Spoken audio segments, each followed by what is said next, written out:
Welcome to Tilak Academy. Subscribe कीजिए हमारा channel और लेटेस्ट वीडियो नोटिफिकेशन के लिए इस बेल आइकॉन को प्रेस कीजिए और ऑल पे क्लिक कीजिए। Thank you. Hello friends, welcome back to our YouTube channel Tilak Academy. आज के पर्टिकुलर वीडियो में हम बात करने वाले हैं प्रीपोजिशन के अगले पार्ट की। कल हम लोग थोड़ा सा व्यस्त थे, हम बाहर थे, इसलिए आप शूट नहीं कर पाए। मैंने जैसे कि जानकारी दे ही दी थी तो आपको वीडियो नहीं मिल पाई, लेकिन आज से कंटिन्यू आपको वीडियो मिलने लगेगी। ये पहला वीडियो हमारा इंग्लिश का आज का वापस हम स्टार्ट कर रहे हैं। प्रीपोजिशन जहाँ पे हमने लास्ट टाइम पे छोड़ा था, हमने लास्ट टाइम कुछ प्रीपोजिशन पढ़ के उनकी प्रैक्टिस की थी। आज उसके आगे की चीज़ें हम लोग देखने वाले हैं, ठीक है।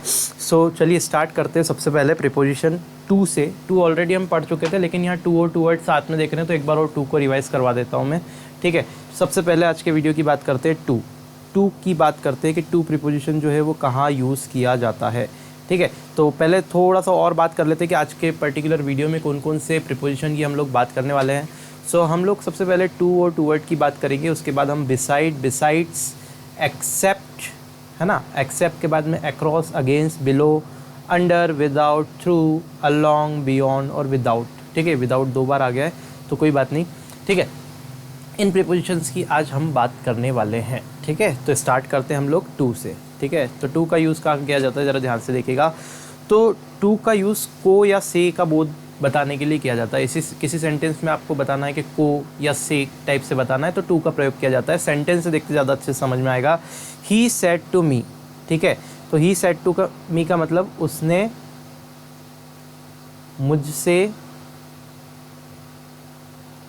कहा, ठीक है। तो यहाँ पे जो से है उसके लिए हमने क्या किया है, टू का प्रयोग किया है, ठीक है। तो आई होप ये क्लियर होगा। इसके बाद में आगे देखते हैं, आगे क्या बोला है। He wrote a letter to me, ठीक है। He wrote a letter to me मतलब उसने मुझे एक खत लिखा, ठीक है। तो ये थोड़ी सी राइटिंग पे मत जाना, थोड़ी सी ख़राब है मैं जानता हूँ, लेकिन हाँ समझ में आ जाएगा कि उसने मुझे एक खत लिखा, ठीक है। तो उसने मुझे एक खत लिखा, तो उसने मुझे एक खत लिखा, तो टू मी आ रहा है ना यहाँ पे, मुझे एक खत लिखा, ठीक है। तो इस टाइप से हम टू का यूज़ करते हैं। फिर सेकंड देखेंगे, टू का यूज़ पर का बोध बताने के लिए भी किया जाता है। जैसे ऑन रहता है ना, वैसे पर का बोध बताने के लिए किया जाता है टू का उपयोग। तो क्या एग्जाम्पल हो सकता है, दे इन्वाइटेड अस टू डिनर, तो उन्होंने हमको डिनर पर इन्वाइट किया, ठीक है। तो टू का यूज़। फिर she invited me to tea, उसने मुझे चाय पे इन्वाइट किया, ठीक है। फिर कंपैरिजन बताने में टू का यूज़ किया जाता है, जैसे कि he is senior to his friend, मतलब वो उसके फ्रेंड से क्या है, सीनियर है। यहाँ कंपैरिजन बताया तो टू, सीनियर टू, ठीक है। से, यहाँ पे से का बोध आया। फिर हम देखते हैं, ये बहुत इंपॉर्टेंट है, ये नोट आपको ध्यान रखना है टू के लिए। क्या नोट है, होम के पहले टू का प्रयोग नहीं किया जाता। वेरी इंपॉर्टेंट, यहाँ पे लिख के रख लो ये वाली चीज़ तो आप बिल्कुल, क्योंकि एग्जाम्पल अगर एक क्वेश्चन में एरर से क्वेश्चन आया तो यहीं से आएगा, ठीक है। कि होम के पहले कभी भी, होम अगर आ गया तो आपके पास में टू लगाया नहीं जाएगा। होम के पहले कभी भी क्या करते हैं, टू का प्रयोग नहीं किया जाता है। अब देखो क्यों नहीं किया जाता है, कैसे सेंटेंस से कैसे देखेंगे वो देखते हैं। सेंटेंस से कैसे देखेंगे, we must send her to home, तो we must send her to home मतलब कि यहाँ पे ये टू जो है वो गलत है, ठीक है। क्या आएगा सही sentence, we must send her home, हमें उसे घर भेजना ही चाहिए, ठीक है। तो यहाँ पे टू का प्रयोग जो है किया नहीं जाएगा। तो जब भी सेंटेंस में क्या हो, होम लगा हो, होम आ जाए, तो होम के पहले कभी भी टू का प्रयोग नहीं किया जाता है, ठीक है। ये बात आपको ध्यान रखनी है। फिर आगे हम लोग चलते हैं, ठीक है। तो ये पूरा मामला मैं यहाँ से इरेज कर देता हूँ अभी तब तक के लिए। हाउ, ठीक है। तो हमने अभी तक क्या देखा कि टू का प्रयोग नहीं किया जाता है होम के पहले, लेकिन एक बात आपको बहुत अच्छे से ध्यान रखना है। वो बात ये ध्यान रखना है कि जैसे कि अगर आपके पास में होम के पहले पॉजेसिव एडजेक्टिव आ जाता है, कोई पॉजेसिव एडजेक्टिव का मतलब होता है हिज होम, हर होम, ऐसा कुछ, ठीक है। तो पॉजेसिव अगर एडजेक्टिव आ जाता है तब हम टू का प्रयोग कर सकते हैं। जैसे एग्जांपल आप देखिए, एग्जांपल से ज़्यादा अच्छे से समझ में आएगा। क्या बोला है, we must went to her home last night, मतलब हमें उसके घर जाना चाहिए था कल रात, ठीक है। सो वी मस्ट वेंट, यहाँ पे टू लगाया है हर होम, क्योंकि होम के पहले हर आ गया। ये हर की बात कर रहा है यहाँ पे कि यही पॉजिटिव एडजेक्टिव है, ठीक है। एडजेक्टिव मतलब जो विशेषता बताता है, पॉजिटिव मतलब किसके घर, तो भाई उसके घर, ठीक है। So is that okay. तो यहाँ पे ये बात आपको एक पर्टिकुलर चीज़ है जो आपको बहुत अच्छे से ध्यान रखनी है और इसको आपको याद रखना ही है, अदरवाइज़ फिर गलती होगी नहीं तो ये छोटे छोटे पॉइंट है जो कि मैंने बहुत अच्छे से कलेक्ट किए हैं और आपको बताए हैं जहाँ जहाँ से क्वेश्चन बनते हैं। तो बड़ी अच्छे से नोट्स बनाइएगा, ठीक है। जितना मैं अगर ये कर सकता हूँ तो आप लोग तो कर ही सकते हैं, आपको तो एग्ज़ाम देनी है, ठीक है। सो क्लियर है, चलिए आगे बढ़ते हैं, आगे बढ़ जाते हैं हम लोग थोड़ा सा इसमें। अब देखते हैं टूवर्ड का प्रयोग। टूवर्ड का प्रयोग क्यों किया जाता है, ज़रा ध्यान से सुनिएगा। तो टूवर्ड का प्रयोग की और, ठीक है, के प्रति या के तरफ को बताने के लिए किया जाता है। जैसे हम हिंदी के शब्दों में बोलते हैं ना, उसकी तरफ, उसके प्रति, उसकी और, ठीक है। तो इन सब सेंटेंस को इंग्लिश में बनाने के लिए हम टूवर्ड का प्रयोग करते हैं, ठीक है। तो टूवर्ड एज अ प्रीपोजिशन हम यूज़ करते हैं इन सब को अंग्रेजी में बनाने के लिए, ठीक है। सो कैसे हम यूज़ करते हैं ज़रा देखिए ध्यान से। तो मैंने बोला I am going toward the river, मतलब मैं नदी की तरफ जा रहा हूँ। Second, Modi ji is a kind toward the poor, मतलब जो मोदी जी हैं वो गरीबों के प्रति काइंड है, दयालु है, ठीक है। क्लियर है, कोई प्रॉब्लम तो नहीं है। तो आई होप ये आपको समझ में आया होगा। चलिए और कुछ प्रयोग देखते हैं और अगला प्रीपोजिशन की तरफ हम लोग बढ़ते हैं। चलिए नेक्स्ट प्रीपोजिशन की बात करते हैं। नेक्स्ट है बिसाइड का प्रयोग। देखिए बिसाइड का प्रयोग क्यों किया जाता है ये देखते हैं। बिसाइड का मतलब होता है के बगल में, के पास में। देखो दो चीज़ें होती है, एक तो होता है बिसाइड जिसमें BESIDE आता है और एक होता है बिसाइड्स जिसमें ES आ जाता है। लेकिन दोनों का ही जो आंसर, दोनों का ही जो मतलब होता है वो बिल्कुल अलग होता है। आपको दिमाग में रखना है कहाँ हमको बिसाइड लगाना है और कहाँ हमको बिसाइड्स लगाना है। दोनों का मतलब क्योंकि बिल्कुल अलग होता है, अर्थ का अनर्थ हो जाएगा अगर इधर उधर कर दिया। और अगर क्वेश्चन आया तो ऑप्शन में जो है आपके पास में दोनों ही यूज़ किए जाएंगे, दोनों ही ऑप्शन में क्या बोलेंगे वो दे के रखेंगे। क्लियर है। सो देखिए ज़रा ध्यान से क्या बोला मैंने। पहले बोला फर्स्ट वाला बिसाइड, तो बिसाइड का मतलब होता है के बगल में, नज़दीक। अगर बिसाइड में एस नहीं लिखा है मतलब बिसाइड्स नहीं है, वो बिसाइड है, ठीक है। BESIDE, तो बिसाइड BESIDE का मतलब होता है के बगल में, के नज़दीक, ठीक है। तो अगर के नज़दीक का भाव आपको बताना है तब हम बिसाइड का यूज़ करेंगे। Is that okay. लेकिन अगर हम दूसरा भाव बता रहे के अलावा या के अतिरिक्त का, तो हम बिसाइड्स का यूज़ करेंगे। तो बगल में बताने के लिए, पास में बताने के लिए बिसाइड, और के अतिरिक्त या के अलावा के भाव को बताने के लिए हम क्या यूज़ करते हैं, बिसाइड्स का यूज़ करते हैं। ये बात हमेशा ध्यान रखिएगा, अदरवाइज़ दिक्कत आ जाएगी। तो देखेंगे बिसाइड, पहला देखते हैं, पहला वाला पार्ट क्या बोल रहा है। There is a temple beside my house, there is a temple beside my house, ठीक है। तो temple beside of my house का मतलब क्या हुआ, इसका मतलब ये हुआ कि एक मंदिर है मेरे घर के पास में या मेरे घर के बगल में, ठीक है। सेकेंड देखते हैं, who is the man sitting beside Shanu, तो कौन आदमी है जो शानू के पास में बैठा है, ठीक है। So who is the man sitting beside the Shanu. फिर देखते हैं बिसाइड्स, तो बिसाइड्स का मतलब क्या होता है, के अतिरिक्त या के अलावा के भाव को अगर बताना होता है तो बिसाइड का यूज़ करते हैं। एक चीज़ याद ध्यान रखना, दो चीज़ होती है बिसाइड्स और एक्सेप्ट, दोनों इसीलिए साथ में मैं आपको पढ़ा रहा हूँ। बहुत सारी जगह आपको अलग अलग मिलेगा, लेकिन यहाँ साथ यही आपका बस तरीका है कि कैसे पढ़ाया जाए कि सब कुछ समझ में आ जाए। एक ही जगह चीज़ों को लाके इकट्ठा कर दो बस, ताकि कन्फ्यूजन का खेल ही ख़त्म। अब देखो यहाँ पे दो चीज़ें हैं, एक है बिसाइड्स और दूसरा है एक्सेप्ट। दोनों का ही मतलब होता है के अतिरिक्त। इन दोनों का ही मतलब क्या होता है, ध्यान से समझिएगा। इन दोनों का ही मतलब होता है के अतिरिक्त या के अलावा, लेकिन अंग्रेजी में दोनों ही अलग जगह यूज़ किए जाते हैं। बहुत ध्यान से देखना, अगर मुझे के अतिरिक्त किसी प्रश्न के किसी सेंटेंस में मुझे के अलावा का भाव प्रकट करना है, इसके अतिरिक्त का भाव प्रकट करना है, ठीक है, तब मैं बिसाइड का यूज़ करूँगा। लेकिन कब, जब मुझे एडिशन के केस में किसी चीज़ को इंक्लूड करने के केस में करना है। जैसे कि देखो दो सेंटेंस में बोलता हूँ, बहुत ध्यान से देखना, दो सेंटेंस में बोलता हूँ।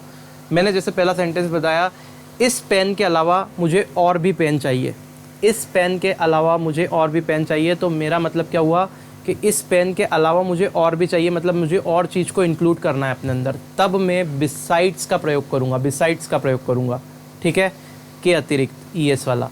लेकिन अगर मैं बोलूँ कि मुझे इस पेन के अलावा सभी पेन चाहिए, मैंने उसी सेंटेंस को घुमा के बोला, ज़रा ध्यान रखना नहीं तो दिक्कत आ जाएगी। मैंने बोला कि मुझे इस पेन के अलावा सभी पेन चाहिए, इसका मतलब ये पेन को मैं एक्सक्लूड कर दूंगा और बाकी सब चाहिए। तो जब इसको एक्सक्लूड करूंगा तो मैं एक्सेप्ट का यूज़ करूंगा, एक्सेप्ट, ध्यान रखना, एक्सक्लूड जब करते हैं किसी चीज़ को के अतिरिक्त के भाव को बताने के लिए तो हम एक्सेप्ट का यूज़ करते हैं, और जब हम किसी चीज़ को इंक्लूड करने की बात करते हैं तो बिसाइड का यूज़ करते हैं। बड़े ध्यान से वापस से समझिए, मैंने बोला कि मुझे इन सब पेनों के अतिरिक्त ये पेन भी चाहिए तो बिसाइड, ठीक है। और मैंने बोला कि इस पेन के अतिरिक्त मुझे सारे पेन चाहिए, मतलब इसको मैं जब छोड़ने की बात कर रहा हूँ तो एक्सेप्ट, जब इसको मैं लेने की बात कर रहा हूँ, ऐड करने की बात कर रहा हूँ तो बिसाइड्स, ठीक है। ये बात ध्यान रखना, कोई भी मतलब मेरे हिसाब से इससे आसान कुछ नहीं हो सकता, प्लीज़ यार थोड़ा सा समझो, है ना। और आप लोगों के सपोर्ट की हम लोगों को ज़रूरत है, जैसे कि आप देख रहे हैं दिन पे दिन हम अपनी क्वालिटी को इम्प्रूव कर रहे हैं। आज भी मैंने सोचा कि आप लोगों को दिक्कत आती है नोट्स से देखने में, तो मैंने खुद उसको ये लिखाया है, इतना टाइप किया है खुद से और मतलब प्रिंट किया है, तो बहुत ज़्यादा इसमें हार्डवर्क लगता है। ऐसा 20 मिनट का वीडियो आपको दिखता है कि बस 20 मिनट का है, तो बस मेरी आपसे सिर्फ ये एक ही रिक्वेस्ट है यार भाई लोगों के, आप ज़्यादा से ज़्यादा इसको शेयर करो। अगर आप कुछ सीख रहे हैं, कुछ आपको फ़ायदा मिल रहा है तो शेयर करने में क्या जा रहा है, प्लीज़ शेयर कीजिएगा ज़्यादा से ज़्यादा, ठीक है। फिर देखते हैं बिसाइड और एक्सेप्ट का मतलब समझ में आ गया, इंक्लूडिंग के लिए बिसाइड्स और एक्सक्लूड करने के लिए एक्सेप्ट। तो एग्जाम्पल देखते हैं, बहुत अच्छे से और समझ में आएगा। बोला है besides a book Suman bought a pen, मतलब बुक के अलावा सुमन ने क्या किया, एक पेन भी खरीदा। तो देखो यहाँ पे इंक्लूडिंग का भाव आ रहा है ना, बुक के अतिरिक्त सुमन ने एक पेन भी खरीदा, मतलब बुक तो खरीदी ही खरीदी, पेन भी खरीदा, इंक्लूड किया और चीज़ों को, तो यहाँ पे बिसाइड्स। फिर second, besides him there are many boys in the class, मतलब इस भाई के अलावा, इसके अलावा बहुत सारे और भी लड़के हैं क्लास में, ठीक है। तो उसके अलावा और भी बहुत सारे, मतलब एडिशन का भाव आ रहा है तो बिसाइड्स। क्लियर है, थोड़ा सा लैंग्वेज में गलत भूल गया, कोई बात नहीं। फिर देखते हैं एक्सेप्ट के मतलब भी के अतिरिक्त के अलावा, लेकिन छोड़ने के संदर्भ में आता है। तो he likes the student except, क्या लिखा है, सोहन। तो he likes all the students except Sohan, मतलब कि वह सभी स्टूडेंट को पसंद करता है सोहन को छोड़ के, ठीक है। अब यहाँ सोहन को छोड़ने की बात होगी तो एक्सेप्ट आएगा, सभी स्टूडेंट को पसंद करता है लेकिन सोहन को छोड़ के, सोहन को छोड़ना है, ठीक है। क्लियर है, आई होप बहुत अच्छे से समझ में आ गया होगा। इससे अच्छा क्या मतलब, बहुत अच्छे से इजी और बहुत अच्छा सा एग्जांपल लिया है मैंने, आ गया होगा समझ में। चलिए अब एक्रॉस की तरफ बढ़ते हैं। तो ये हमारा बिसाइड और एक्सेप्ट क्लियर हुआ, अब एक्रॉस देखते हैं। देखो एक्रॉस का जो प्रयोग है ना, बहुत सारे संदर्भ में किया जाता है, बहुत सारे मतलब अलग अलग संदर्भ में किया जाता है। देखो कैसा अलग अलग संदर्भ है वो ज़रा मैं आपको बताता हूँ, कैसा अलग अलग संदर्भ है। देखो ज़रा ध्यान से, पहला देखो के पार या उस पार, जब आपको किसी चीज़ के पार बताना हो कि उस पार, इस पार, ये पार, वो पार, ठीक है, तब हम एक्रॉस का यूज़ करते हैं। इज़ दैट क्लियर, ठीक है। तो किसी चीज़ के पार अगर बताना है तो एक्रॉस का यूज़ करेंगे, राइट। अब दूसरी चीज़ देखिए, दूसरा पॉइंट क्या है, दोनों और, दोनों तरफ अगर बताना है, किसी चीज़ के दोनों तरफ बता रहा है, मैं बोल रहा हूँ अक्रॉस द रिवर, मतलब इधर भी और इधर भी, नदी के दोनों तरफ, ठीक है। तो यहाँ पे ऐसे भाव को प्रकट करने के लिए भी हम एक्रॉस का यूज़ करते हैं। तो पहली चीज़ मैंने आपको क्या बताई, पहली चीज़ दोस्तों मैंने आपको ये बताई कि अगर किसी चीज़ के पार या उस पार बताना हो तो एक्रॉस। दूसरा चीज़ हमने ये बताया आपको कि दोनों ओर अगर किसी चीज़ की बताना है तब भी एक्रॉस। तीसरा चीज़ और जान लीजिए, इस पार या उस पार के लिए भी, जैसे मैंने बोला ना, इस पार या उस पार, इस पार या उस पार, किसी भी चीज़ के, ब्रिज के इस पार या उस पार, तब भी हम एक्रॉस का यूज़ करेंगे। ज़्यादा तेज तो नहीं हो रहा है, समझ में आ रहा है, ठीक है। कमेंट करके ज़रूर बताइएगा, वीडियो में अगर कुछ गलती लगती है आपको, ऐसा लगता है कि समझ में नहीं आ रहा है किसी पॉइंट पर, ज़रूर बताइए, मैं उसको सुधारने की पूरी कोशिश करूँगा, ठीक है। फिर एग्जाम्पल अगर देखें इसका, तो बहुत अच्छे एग्जाम्पल मैंने लिए हैं। एग्जाम्पल भी मैं वही इंक्लूड करता हूँ छाट के बिल्कुल, जिससे कि जहाँ डाउट आ रहा है वो आपका क्लियर हो जाए बिल्कुल, ठीक है। ऐसा नहीं फालतू चीज़ कुछ भी उठा ली, हर एक चीज़ में आपको कुछ ना कुछ लॉजिक दिखेगा, हर एक चीज़ में जो भी मैं बता रहा हूँ, ठीक है। और देखिएगा वो छोटे छोटे लॉजिक है ना, आपके एग्जाम में जब क्वेश्चन आप बनाते हो तो कितनी भयंकर हेल्प करने वाले हैं। आप एक दिन याद करोगे कि नहीं यार वाकई हमसे बन रहा है। फिर देखेंगे फर्स्ट वाला अगर देखें तो विनय, क्या लिखा है, विनय लीव्स अक्रॉस द रोड, मतलब विनय जो है रोड के पार रहता है। यहाँ पे अक्रॉस का मतलब क्या, रोड के दोनों तरफ नहीं रहता है, रोड के उस पार रहता है। तो Vinay leaves across the road, that means Vinay road के उस पार रहता है, राइट, ओके। फिर देखते हैं सेकंड वाले में क्या बोला है, there was a long bridge across the river, मतलब एक ब्रिज था रिवर के ऊपर, ठीक है। तो यहाँ पे जो अक्रॉस का आ रहा है वो के पार या मैं बोलूँ कि अक्रॉस द रिवर, यानी कि रिवर के दोनों तरफ। देखो जैसे ब्रिज अगर रहता है, मैं थोड़ा सा बताने की कोशिश करूँ, चलो यहीं बता देता हूँ मैं इसी पे। जैसे कि मैं सब बोल रहा हूँ कि ये रिवर है, ठीक है, ये रिवर बह रही है और यहाँ पे ऐसा ब्रिज है, ठीक है, ये ब्रिज है। तो ये जो ब्रिज रहता है यहाँ से स्टार्ट हुआ यहाँ गया, मतलब ये जो रहता है ब्रिज ये दोनों तरफ रहता है, एक इस एंड पे एक इस एंड पे, रिवर के दोनों तरफ रहता है ना, तो हम यहाँ पे अक्रॉस का यूज़ करेंगे। तो यहाँ पे क्या लिखा हुआ है, there was a long bridge across the river, मतलब वहाँ पे क्या था, रिवर के पार एक, मतलब रिवर के ऊपर एक बहुत बड़ा ब्रिज था। ऐसा हिंदी में तो संदर्भ यही होगा कि रिवर के ऊपर एक बहुत बड़ा ब्रिज था, उसकी दोनों तरफ। अक्रॉस मतलब इधर से मेरी गाड़ी चली और रिवर के पार उतर गई, ठीक है, के पार उतर गई, इसलिए अक्रॉस। वेरी गुड, ठीक है। समझ आया कि नहीं आया? आ जाएगा, थोड़ी प्रैक्टिस करिएगा। प्रैक्टिस तो मैं करवा ही देता हूँ वीडियोज़ में, आपको तो बस देखना है, अच्छे से नोट्स बनाना है, और इसके बाद आप सीधे उड़ाओ प्रीवियस ईयर के क्वेश्चन। कोई दिक्कत नहीं है, कोई सी भी एग्ज़ाम आप उठा लो और करने की कोशिश करो, सब कुछ बनने लगेगा, ठीक है। अच्छा, ये होने के बाद आप कहेंगे तो प्रीवियस ईयर क्वेश्चन पेपर भी सॉल्व करवा दूंगा। वैसे इसके बाद मैं एग्जाम्पल लेता ही हूँ, हर एक टॉपिक के बाद तो सारा कुछ वहीं सॉल्व हो रहा है। कंप्लीट भी करेंगे, पहले एक बार कंप्लीट पढ़ तो लें। देखिए, अब नेक्स्ट हम देखते हैं अगेंस्ट का प्रयोग। तो अगेंस्ट का प्रयोग देखते हैं कहाँ किया जाता है, AGAINST, अगेंस्ट। अगेंस्ट का प्रयोग किया जाता है जब भी हम हिंदी में कोई भी सेंटेंस ऐसे बोलते हैं जिसमें के विरुद्ध का भाव आता है, के विरुद्ध, है ना, या फिर से हटकर, इससे हटकर और कुछ, ठीक है, या फिर किसी चीज़ के विपरीत का भाव आता है, के विरुद्ध, से हटकर या फिर विपरीत, ऐसा भाव आता है हिंदी में, तब ऐसे सेंटेंस को इंग्लिश में बनाने के लिए हम अगेंस्ट का यूज़ करते हैं, right.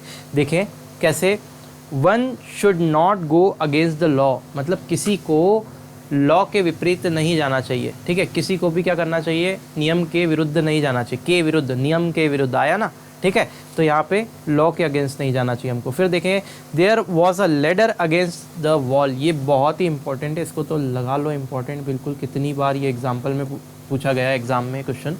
There was a ladder against the wall, मतलब वहाँ पे मैं बोलूँ कि दीवार से सट के एक सीढ़ी थी, इसका मतलब हिंदी में क्या होगा, वहाँ पे दीवार से सट के एक सीढ़ी थी। तो जब भी आप सीढ़ी लगाते दीवार पे तो कैसा होता है, लेट सपोज ये आपकी दीवार है, ठीक है, यहाँ बना देता हूँ, तो लेट सपोज आपकी ये दीवार है, ठीक है, तो लेडर आप कैसे लगाते हो, ये हमारी लेडर है और वो लेडर ऐसे लगती है दीवार पे, ठीक है, यहाँ पे कुछ एंगल बनाती है वो, ठीक है, इस टाइप से। तो दीवार से ये इसके अगेंस्ट रहती है, ये इसके दो सिरे से टिके हुए रहते हैं, मतलब ये इसके क्या रहती है, अगेंस्ट रहती है, ठीक है। तो there was a ladder against the, क्या आएगा, अगेंस्ट द वॉल, तो यहाँ पे अगेंस्ट आएगा, मतलब ऐसा नहीं होगा वहाँ की वॉल के विपरीत थी, वॉल से सटके थी, ठीक है, तो ये यहाँ पे हमेशा अगेंस्ट आता है, ये ध्यान रखना है, बहुत पॉपुलर एग्जांपल है, कितनी बार पूछा जाता है। फिर इट इज़ अ अगर आपको नहीं भरोसा है, पिछले साल के पेपर उठाओ, हो जाएगा, ठीक है। नेक्स्ट देखते हैं, it is a difficult to swim against the current, मतलब बहुत ज़्यादा डिफ़िकल्ट होता है करंट के विपरीत तैरना, के विपरीत, अगेंस्ट का मतलब क्या होता है, धारा के विरुद्ध तैरना मुश्किल होता है, ठीक है। नेक्स्ट देखते हैं, बिलो और अंडर।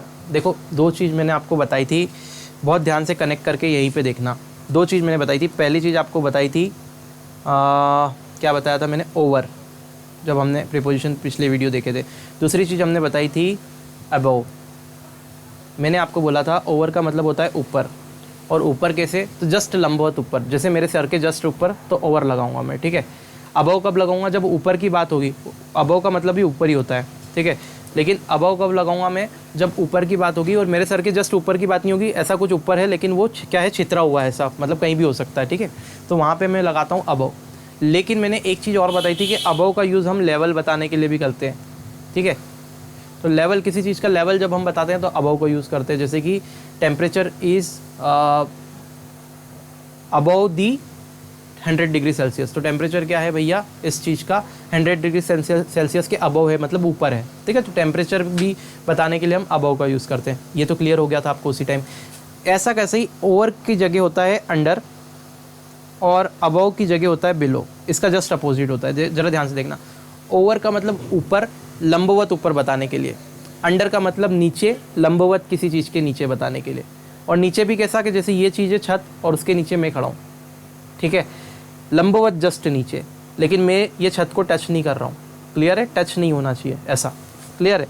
फिर मैंने बोला बिलो, तो बिलो का मतलब भी क्या होता है, नीचे, लेकिन बिलो को नीचे के संदर्भ में क्यों यूज़ करते हैं, लेवल बताने के लिए। Temperature is below 0 degree Celsius, temperature क्या है 0 डिग्री सेल्सियस के नीचे है, ठीक है, बिलो, क्लियर है। तो बिलो का मतलब जैसे अबव का यूज़ होता है वैसे ही बिलो होता है उसका अपोजिट, लेकिन नीचे के लिए, लेवल नीचे की साइड बताने के लिए। जैसे ओवर होता है ऊपर बताने के लिए, लंबवत ऊपर, वैसे ही लंबवत नीचे बताने के लिए अंडर का प्रयोग होता है।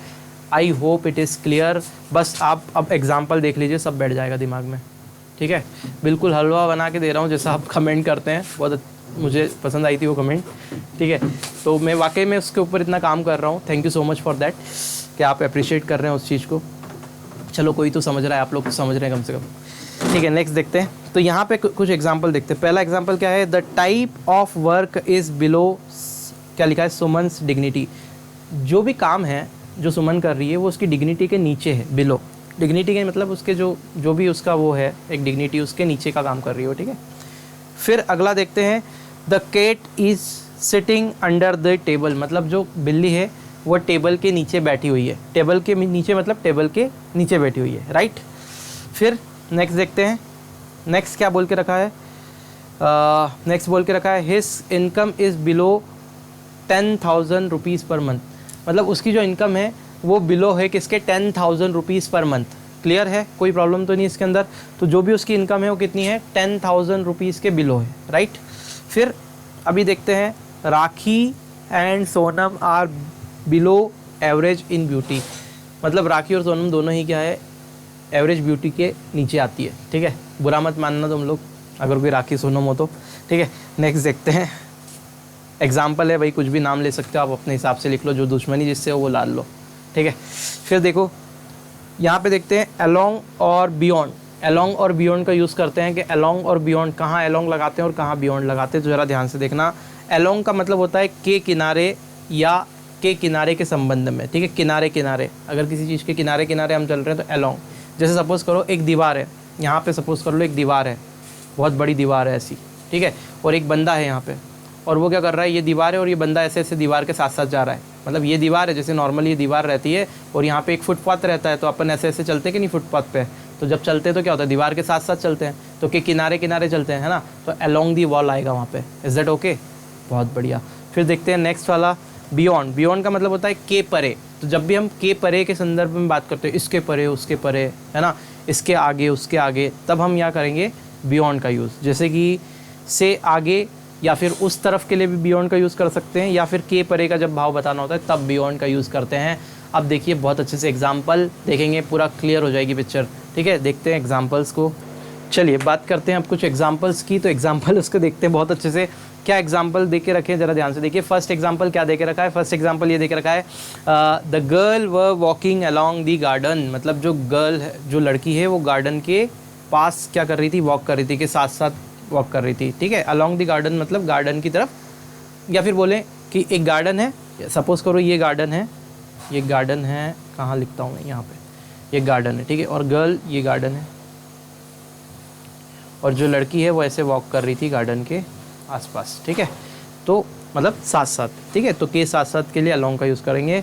तो girl is walking along the garden का मतलब गार्डन के बाहर कहीं वॉक कर रही होगी, गार्डन के साथ साथ, मतलब ऐसा तो नहीं है कि गार्डन भी उसके साथ चल रहा है, लेकिन संदर्भ क्या भाव बताना है, बस इंग्लिश में फील को समझ लो, क्या फील बताने के लिए हम अलॉन्ग का यूज़ करते हैं, ठीक है। फिर देखते हैं, she is walking along the word, वो क्या है, वर्ड को पकड़ के चल रही थी। वर्ड को पकड़ के चलना मतलब कि वर्ड को के साथ साथ चलना, word, walking along the word मतलब वर्ड पे फोकस कर रही थी, वर्ड के साथ साथ चल रही थी, है ना। तो इसका मीनिंग अपन निकाल सकते हैं अपने संदर्भ में कि यार जैसे कि कोई आदमी रहता है, अपन कुछ बात बोलते हैं तो बात को पकड़ लेता है, बात को पकड़ के चलता है। तो यहाँ पे इसका भाव वो है कि क्या है, she is walking along the word, यानी कि वर्ड के साथ साथ चल रही थी, जैसे जैसे बोल रहे थे ना उस हिसाब से चल रही थी, पकड़ के उसको, बिल्कुल क्लियर है। सो भाव को समझो सिर्फ।